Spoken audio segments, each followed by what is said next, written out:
Stephen, having had time to reflect on the first 2 games of the season, what's your assessment of the way the team's performed? Yeah, good start. It's been pleasing to win both games. To win both games as well and keeping clean sheets is really important. That's 5 clean sheets in the last 5 competitive fixtures, so something for us to keep building on. So yeah, really pleased with it.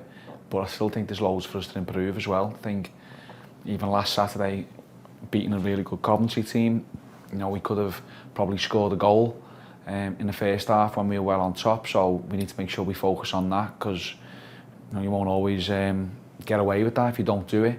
And then in the second half against Coventry, we defended really well. Similarly against Carlisle, they had a couple of opportunities in the first half that we could have avoided, giving them then chances, and then I felt we were really strong in the second half of that game. So yeah, positive signs, but still things to get better with. What have been the ingredients to get those 2 clean sheets? A team effort to defend your goal. Spoke about it last season a lot. Like, you can't afford to defend with only 7 players and have 3 looking back in at the game. It just doesn't work. Teams at this level have got too many quality players and will find spaces and punish you if everybody doesn't defend. So that's been the message from the back end of last season. We need everybody to really protect that goal and put bodies on the line and be organised. And then this season and even in the pre-season, we've spoken about being comfortable when it's not comfy for us. You know, there's too often last year when teams built up a little bit of pressure, you know, we crumble under it, and we're trying our best not to do that this time. In terms of possession, what have you made of the way the team's attacked sides? I think we've been okay without being exactly where we need it to be, and that's understandable. The season's only young. People are still a bit rusty. You can play as many pre-season games as you like. Nothing compares to the real thing. So yeah, I think we've been okay. I think we can get better again. Some of the clear-cut chances that we can create, I think we can get in better areas and make the final pass a little bit more secure if we can. And then the finishing, again, like I said about the Coventry game, could be slightly better, because once you get them big chances in them games, you've got to make sure you take them. How much of a challenge have the injuries been? Like any, yeah, all the time. It's always difficult when you lose good players, when you lose people who have been doing well in the team previously and they come out, then yeah, it's a bit of a blow. But as always, it gives somebody else an opportunity to step in. So I think Bae not being available, Lyndon Gooch has been excellent. Thought he was really good last week against Coventry, done well.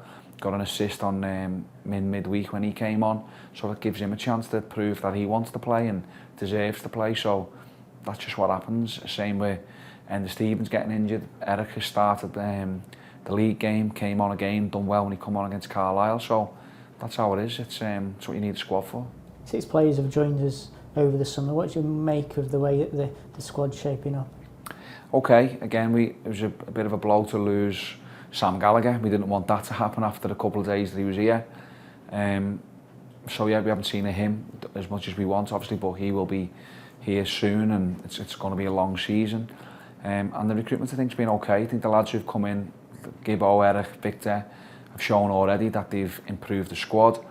Young Lewis has come into the squad and did well on Tuesday night, so gives us something different, gives us a bit of energy as well. Probably the expectation for him won't be that he's going to start every single game, but you know, he's shown enough on Tuesday that he's got something that can contribute. So I think we've recruited reasonably well. Now we're all aware as well that we still need more players. I think that to make the squad stronger, and if we bring more players in, then I'll obviously go hand in hand with maybe a couple moving on as well. How would you describe the blend between youth and experience within the squad? Again, a good mix at the moment. We've got obviously an 18-year-old leading the line and a real senior one at the back who's captain, and Victor coming into it brings loads of experience. So I think it's a good mix at the moment, and that's what we want. We need some energy in the team.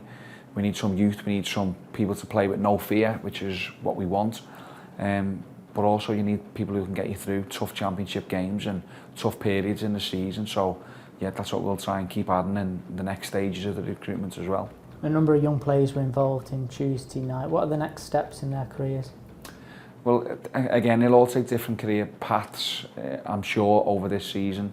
There isn't just one sort of road that they all go on. So, you know, we've seen the benefits of Mmaee going out last season on loan to MK Dons and getting half a season of senior football. He's come back in this off-season and looked really sharp, and now he's in the first team, he's starting the game, so really pleasing for him. We'll do something similar with Nathan Lowe as soon as we can.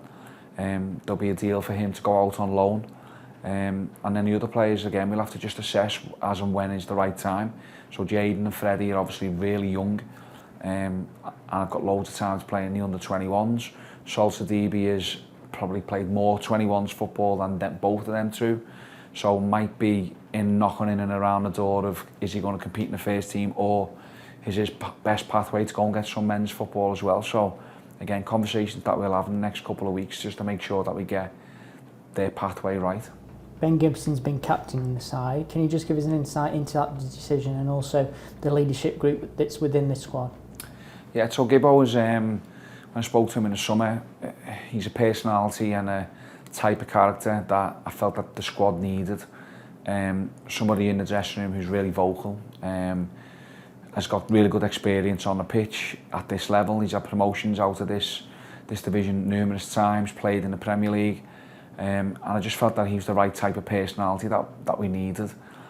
Someone to run that dressing room and manage it, because it's not easy when you're the head coach or the coaching staff, you're not in their dressing room all the time. So having somebody who understands what you require from them was really important. So that was why he was chosen to be captain. Obviously Josh has gone to vice captain, because I don't envisage Gibbo playing every single minute of every game this season, and we're going to need other leaders to step in when he's not available or when he's not picked to play. And then the leadership group that we'll put together, we'll speak to the players and ask them to formulate who they think are good voices, good characters, good personalities, come up with ideas, because again we need that communication between the first team players and the staff about what's required, like little things like scheduling and what do we think of the training regimes and what are they getting enough of, or what they might need more of, because it's not always just our idea that's the best thing to do. So yeah, we let the players decide, the rest of that leadership group, and we work together to try and get good results. Looking ahead to Saturday now, how are you looking on the injury front? Yeah, okay, a bit more pleasing. I think I spoke on Tuesday night about maybe having Ryan might play on Friday for the 21s, but we have to have a conversation this afternoon and decide whether that's the best option. Do we bring him in with us on Saturday and then he plays for the 21s on Tuesday? So again, we'll decide that later, but he's available. Juno Bae trained today, so could be available for the squad again if he's got through the training session today and comes in tomorrow and he's fine. He could be back involved in the squad, which is obviously a big bonus. And then hopefully we can try and get another one in the door as well from a recruitment side before Saturday, and if that's the case, then obviously the team and the squad looks a bit stronger. In terms of Watford, they've also won the first 2 games of the season. What have you made of their start to the campaign? Yeah, good, yeah. They obviously won convincingly in the week and had a good win away from home at Millwall on Saturday. So again, a lot of people tip Watford nearly every year because of they look at the players that they've got, and there's pace and power in the team, especially at the top end. There's good experience now as well in the defensive line. So yeah, it's going to be a hard game, and if they're on it like they can be, especially early on in the season, it's a real tough game, which we're expecting, but we go there full confidence ourselves, and hopefully we can get a good result from it.